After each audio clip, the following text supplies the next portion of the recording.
Senate has passed Electricity Act Amendment Bill 2025 through second reading, aiming to tackle deep-rooted challenges threatening Nigeria's power sector. Sponsored by Senator Enyinnaya Abaribe, the bill seeks to fix regulatory gaps in the 2023 Electricity Act, reduce legal disputes, and address inconsistencies that have hindered effective power generation, transmission, and distribution.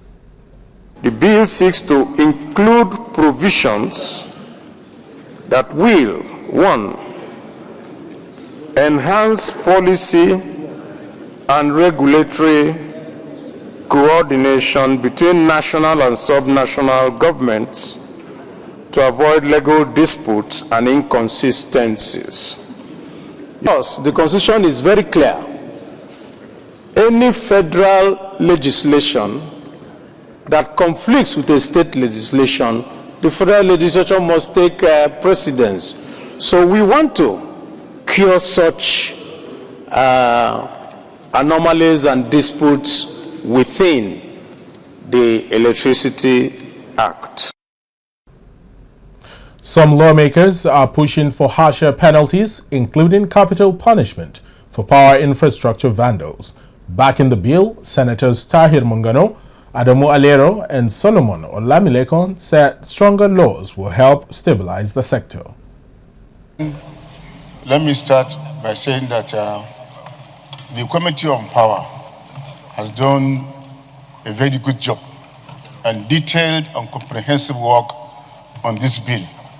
It addresses all the issues involved in the distribution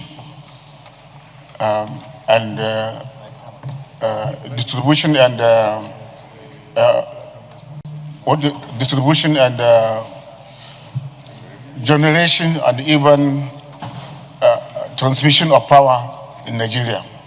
In particular, Mr. President, I take special note on the issue of debt, which the federal government is shouldering on behalf of discos and junkos. Mr. President, we have privatized power, and yet trillions and trillions of naira are being spent, and it is done on behalf of junkos. And this sort of junkos and discos. And these junkos and discos, they were given these assets, believing that they have all it takes to ensure that they generate and distribute power. But federal government is bearing the cost. So the bill has really addressed this issue. And of particular importance is the issue of vandalization. Looking at his submission, the first objective of this bill, enhance policy and regulatory coordination between the national and the subnational government to avoid legal disputes and inconsistency. Mr. President, I quite agree with him, because now that we now have in place that bill, that act empowering the states to generate their own electricity, definitely there can be some issues which we believe maybe as a result of this amendment that can be corrected. But Mr. President, looking at what we currently have as structure in the electricity sector, you will quite agree with me that over the years, so many people have taken advantage of this particular sector and the federal government being the sole generation and distribution of power in Nigeria. As we speak, Mr. President, the indebtedness of the federal government to these contractors, so-called the GENCOs and the DISCOs, is running into billions and millions of dollars.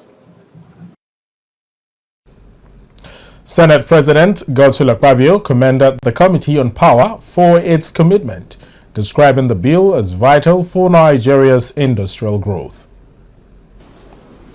And members of the Committee on Power for this bill, and hope that by the time it goes through second reading, the issue or the issues that bother the Nigerian public will be addressed. Without electricity, there's no way we can have industrial growth in the country. And so everybody is looking forward to the transformation of this sector. So it's on that note that I commend distinguished Senator Baribe. The bill has been referred to the Committee on Power to report back in 6 weeks.